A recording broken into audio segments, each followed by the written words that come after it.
Hello, and thank you for listening to the Testing the Spirits podcast. In this episode, we're going to be talking about Megan Basham's new book, Shepherds for Sale: How Evangelical Leaders Traded the Truth for a Leftist Agenda. I have my copy right here, and I want to share with you a few things from the introduction. I haven't read through the whole book. Maybe I'll do more videos as I read through, but I've been following this story for a while. I've listened to several podcasts that Megan Basham has been on. Unfortunately, it seems like the host of these podcasts, they're just making Megan Basham defend herself. And it's like, I want to hear about the book.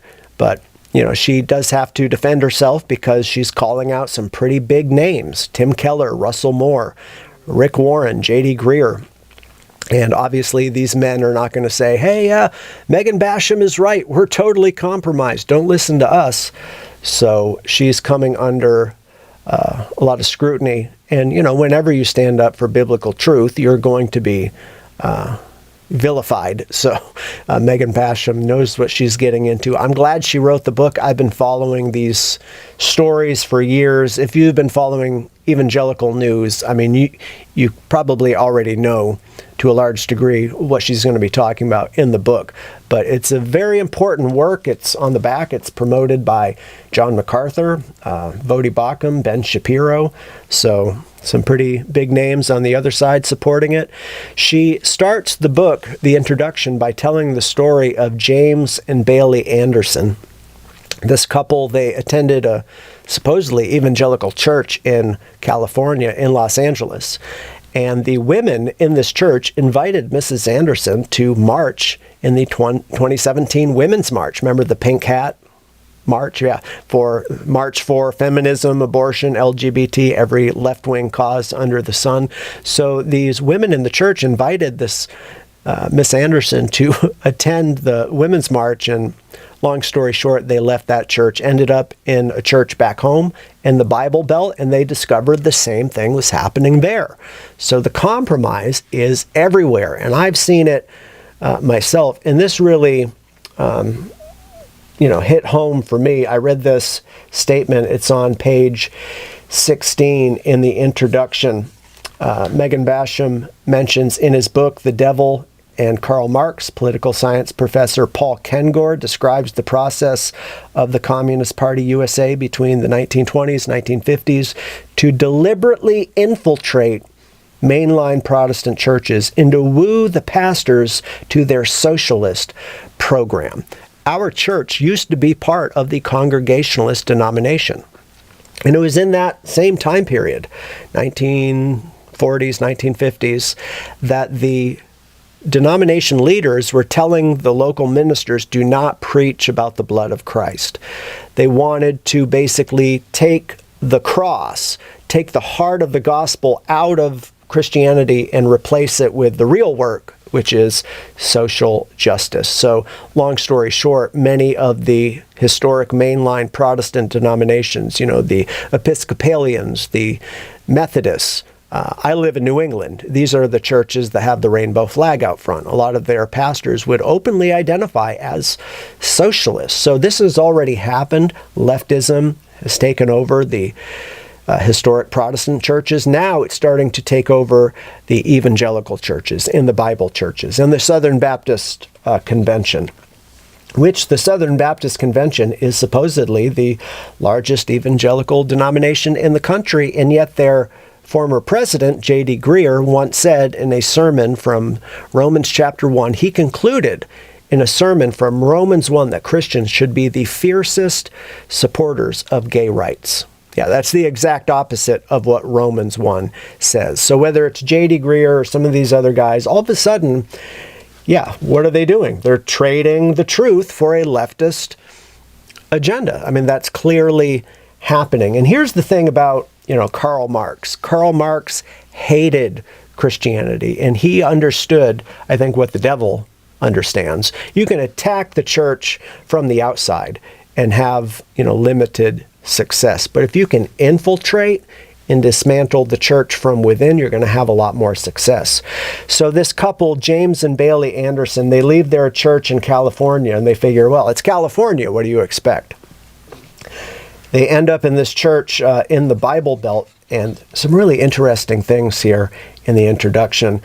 They end up in this church and they realize it's a seeker-sensitive church. So Megan Basham describes the seeker-sensitive model this way, meaning that the worship style is pop and rock music, followed by a sermon that focuses on practical life improvement. So as I often talk about, the rock concert followed by the motivational speaker. And it's all designed to not offend. Okay, so that unbelievers, when they visit the church, they're not offended. Well, in order to not offend people, especially unbelievers, you can't talk about 2/3 of the Bible, maybe even more. So you have to ignore biblical truth and just give them some self-help, message about, your best life now or something like that. So they realized that the pastor of this seeker-sensitive church, the pastor would not even mention sin. He would not even talk about sin. Instead, he just talked about our brokenness. So he wouldn't even use the word sin. And later he implied that it is unloving for believers to call homosexuality or even transgenderism, to call it sin, is very unloving. And of course, this is what Tim Keller said, the founder of the Gospel Coalition. He said it's very misleading even to call homosexuality a sin. Very misleading. Shouldn't do that. J.D. Greer, again, he said that the Bible only whispers about sexual sin. In other words, LGBT, that's not a big deal. And this is what they're doing. These people that are exchanging biblical truth for the leftist agenda, critical race theory, wokeness, and all the rest. They're trying to downplay the important issues that are biblical issues, moral issues. And the two issues that Christians have cared about the most historically are abortion and homosexuality. In the past few generations, those have been the main issues.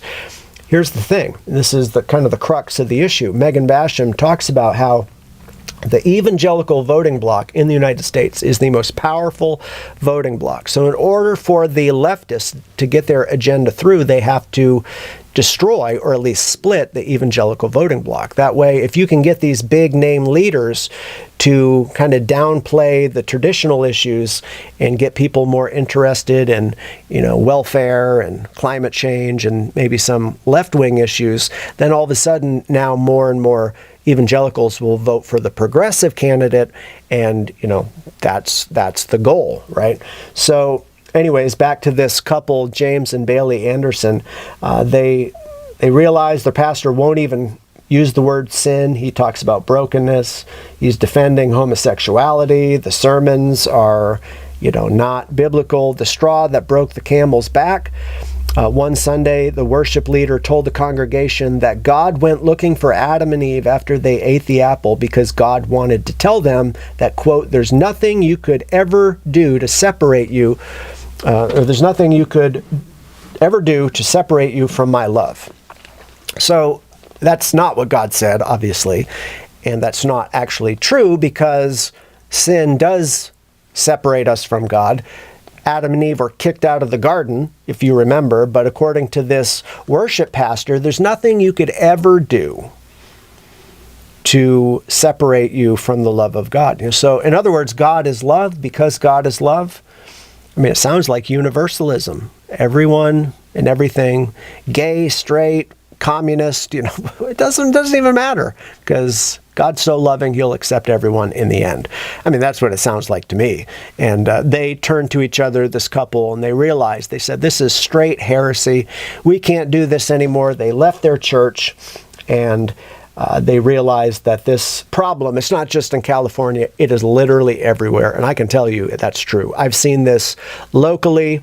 It is happening everywhere. So pastors are compromising the truth, and it's these left-wing billionaires, George Soros, left-wing organizations. They are actually, Megan Basham has discovered, they're actually donating money to evangelical causes, to evangelical organizations. So some pastors might actually be on the take. Others are just compromising for other reasons. But She mentions how in 2020, the largest foundation in the world, the U.S. federal government, leveraged the influence of many well-known ministry leaders to promote its COVID-19 lies and guilt the average churchgoer into submitting to authoritarian lockdowns and vaccine mandates.